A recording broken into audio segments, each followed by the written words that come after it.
Hey, what's up, guys? Welcome to Earwax. It's Colin, and today we're going to be doing a review of the brand new album from Silversun Pickups, Tenterhooks. This is going to be a full track-by-track breakdown as well as a vinyl review. Yes, they are back. Haven't done one of these in a while, but haven't had an album to do one for a while. Now, I don't know if I'm going to go back to the full track-by-track breakdown for every single review that I do, but what I can tell you is if I'm going to be doing a vinyl review as well, I will also be doing a track-by-track breakdown. I figured if we're going to take the time to review the vinyl, may as well take the time to review every single song. Records that I'm not getting the vinyl for, I may not, I might. It kind of just depends on my availability, how much I like that record, and honestly, sometimes probably the length of the record as well. But before we get into all that, if you could please comment, like, subscribe, all that stuff helps out the channel a ton. So this is the 7th full-length LP from Silversun Pickups. I've liked them for a while now, and yeah, I think that they're one of those bands that kind of simultaneously fall under the radar and also are, fairly well known in sort of like the indie rock scene. Their debut Canvas came out in, like 2006, I want to say. And yeah, so they were definitely on sort of like the later wave of like the 2000s indie rock. And while that debut was fantastic, it spawned Lazy Eye, which I think is like one of the greatest indie rock tracks of all time. I think there was a lot of like comparisons to like 90s indie rock. They definitely took a lot of influence from that, and they kind of just stuck with that sound ever since. And on this album, they definitely don't break the mold. But I do think it's still a very solid album. I think that like they've consistently sort of just put out very good music ever since their debut. I think their debut is absolutely fantastic. Their follow-up album as well was really, really good. Obviously spawned the single Panic Switch, which I think is up there as well as like one of the better indie rock tracks of all time. And this album, I feel like kind of does the same thing. They've had a handful since, like I said, this is their 7th LP. Each one kind of just being steadily good, not fantastic, but very solid for what it is. And this one kind of falls in that realm as well. But before we actually get into the track-by-track breakdown, let's talk about the record itself. So this was like the pre-order, just the standard generic first pressing, if you will. I can't remember, honestly, because I feel like I pre-ordered this a while ago, if there were other like limited pressings that were out that I just like didn't have the ability to order, or if there weren't any out at that time and this was just the only option. But it is just the standard black vinyl, which is fine. I like the album artwork a lot. They've always had pretty cool album artwork. They sort of like desert scene, at least that's what I'm assuming. You got kind of like some mountains, some sketches of like trees down here, and then this big sort of like ominous orange sky. And yeah, I definitely think it's a cool album. I like the back album artwork a lot as well. You've got the track list, you've got the song lengths on each track list too, which is not something you see very commonly on like a physical jacket or something like that. The inside, pretty cool as well, kind of just expanding on the artwork from the front and the back. I do love a more sort of like minimalist artwork for the inner sleeve. This, it is a gatefold, but there's nothing over here. It's just a single LP. It does come with an insert. You know me, I love an insert. Again, kind of focus on the duality of the color schemes from the album artwork. And then full disclosure, I did already transition this into a better inner sleeve. I just got a whole bunch of them in. So this is not the inner sleeve that it came in. It came in just like a standard white sort of like shitty inner sleeve. But I had already listened to this a handful of times. So I wanted to put it in something better. And again, just standard black vinyl. So for like a first pressing, just like your standard pressing, not bad. I feel like they could have maybe done something a little bit more than just the insert, but that's a small complaint. Sound quality is pretty decent. It's not like I think it's like 180 or anything like that, just kind of your standard record, but it still sounds pretty good. And yeah, it's fairly standard for what you get from like a just first pressing, first release vinyl these days, and that's fine. Nothing incredibly special about it. I don't think it's gonna like bump the score up at all, but there's nothing detracting from it either. So yeah, so that's it for the physical release. Let's talk about the music itself.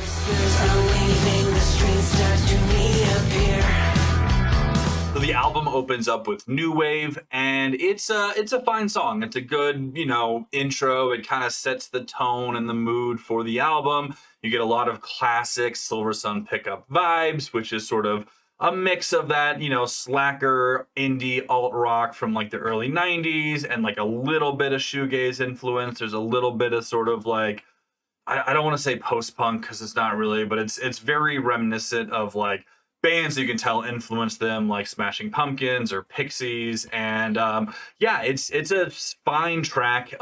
Starts off a little bit slower, and then it kind of picks up a little bit about a minute and a half in. The drums kick in, the instrumentation kind of goes in a little bit harder, and it settles into a very fine song. I love the vocal performances on pretty much any Silversun Pickups album, and yeah, but I do feel like the opening track is a little overshadowed by like the few songs that come next, because after this is The Wreckage, and The Wreckage is probably one of my favorite songs they've released in a long time. I think it's up there with some of the best songs they've ever written. The bass just comes in super groovy. You kind of feel it in your bones. The drums here are super bouncy as well. They kind of give the whole song like a feeling of weightlessness. And then the vocals sort of just like float on top of the instrumentation. And yeah, it's a super catchy song. Like I said, you feel the whole thing. And it really like this type of song is why I do really love Silversun Pickups. Even if like not every single song they release is amazing, they still have this like familiar yet unique sound, and they do it very, very well. And I think this song is a great example of that. After that is Au Revoir Reservoir. Say that 5 times fast, but this is the biggest contribution musically I can tell from Nikki Moniger, who is their like bass playist and backup vocalist. And yeah, she definitely kind of owns this one. It's fun, it's dancey. Again, it's not anything like super groundbreaking. It's not like a masterpiece, but it's a really fun track. It's definitely like a groovy sort of indie rock jam, very bass heavy, clearly, being written from a bassist, but there's a lot of keys. The drums are very playful as well. And yeah, it's a good time. I have a hard time believing anyone could listen to this song and like not enjoy it at least a little bit. It feels very playful while also being like kind of grounded. I don't know why, but I just get this like image of like playfully running through a forest as like the music video. Like I know that's not the music video, but that's just kind of the vibes it gave me. And yeah, another one that I do really, really enjoy. And then after that is Wakey Wakey. And Wakey Wakey is probably my favorite song on the album. Again, I think this is a top tier song from them. It's so much fun. The guitar has got this like great sort of like pulsing energy. It's got almost sort of like a Latin feel to it. When the punchy bass and like this kind of sporadic snare drum and the drums kind of come in, it just takes it to a whole nother level. The vocals here again, super playful, super cheeky. And yeah, it's just a super fun song. My only complaint with this one is that it's too short. I think it's like the shortest song on the album at about 2 minutes. Which overall, like this album is not super long. I think it's 10 songs and like maybe 45 minutes. Which is not a bad thing. Like it's definitely on the shorter side for a Silversun Pickups album. But I definitely feel like with songs like this, they could have expanded a little bit. And then there's some songs where they could have, maybe brought it down a little bit. And the next song in Witness Mark is one of those for me. So this is like the end of side 1 on the vinyl. So this is song number 5. And again, it's not a bad song. Like I don't think there's anything inherently wrong with it. It's just very long, a little like monotonous, and there's a little boring. Like there's not a ton of variety in it for being like it's almost a 5-minute track, which yes, in the grand scheme of songs is not that long. Especially someone who loves prog rock, I regularly listen to songs that are 20 to 30 minutes long.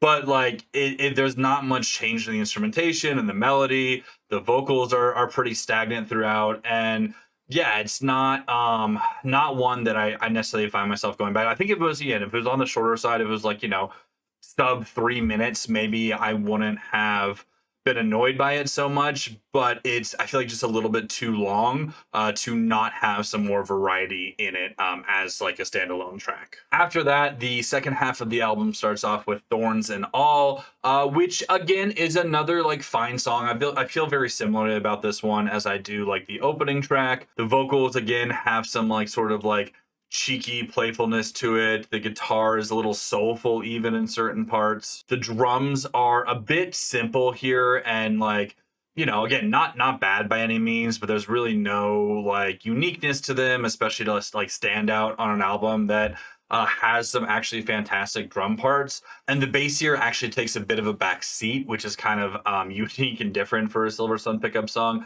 Again, it's a fine track, but nothing too crazy. Definitely not one that I'd be eager to come back to on a like semi-regular basis. But then we get into the next song of Long Gone. And Long Gone is, I think, another killer track. They do a bit of an acoustic vibe here. I think there's like some cello. There's like some, you know, I don't know if they're like stand-up bass or something. But yeah, they definitely have a lot of fun with this one. It's got some attitude to it. The acoustic guitar I love, and I wish they did a little bit more of this on this album. Vocals here again are absolutely fantastic. I love how they play against the acoustic guitar. The percussion is fairly minimal, but it's still there. And yeah, I like this one a lot. There's even like sort of this sort of like backing synth that rides behind the entire song that really kind of just keeps it from turning into like a full-blown folk song. And I think that's really, really well done. And then we get into Running Out of Sounds, which is it's a little it doesn't mean this, but it's funny to have a song titled this on an album by a band who's kind of known for not really changing things up too much. Again, I think there's moments on this album that are some of the best they've ever done, but it's not like they haven't done some of this stuff on previous albums. That being said, this song is more of like a breakup song, at least from what I get from the lyrics. And yeah, it's definitely the softest song on the album. It starts off very, very mellow, just breathy, sort of airy vocals and a piano. And then like slowly some bass comes in, very light percussion, but it's a very slow sort of breakup ballad. I didn't love it at first, but it did grow on me, especially as I got like more listens in. And yeah, it's a you know, it's a beautiful song, you know, especially for being, you know, about a breakup. But yeah, I do really enjoy this one. Now, again, it took a few listens for it to grow on me, but I think it's well deserving of its spot on the album, especially considering how short the album is. And it's kind of a nice like tone change before we get into the last couple tracks on the album. And then we get to Interrobang, and this is I think this is the longest song on the album, and it definitely feels like the I don't want to say the single because I don't think it was one of the singles that was released, but it like name drops the album title. The lyrics here are definitely a bit more like heavy and introspective than some of the other tracks, and musically it does feel sort of like a culmination of everything we've gotten up until this point. There's sort of like an uplifting hopefulness to the guitar and piano here, rhythm section coming in fairly strong as well, sort of backing all of that up.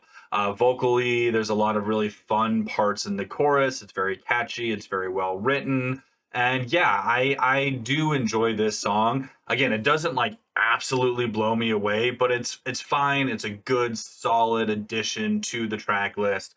It feels like it kind of anchors the whole theme of the album. And yeah, it definitely you know, it deserves its spot and place as, at least in my opinion, sort of like the crescendo, the penultimate, you know, song before the closing track. And then we finish with Hotwired, and again, I think Hotwired is a good song. It's fine, it's fun. I really liked it on like my first couple listens, and then by like my fourth or fifth listen, it's not that I didn't like it anymore. I just wasn't quite as into it as I was in the beginning.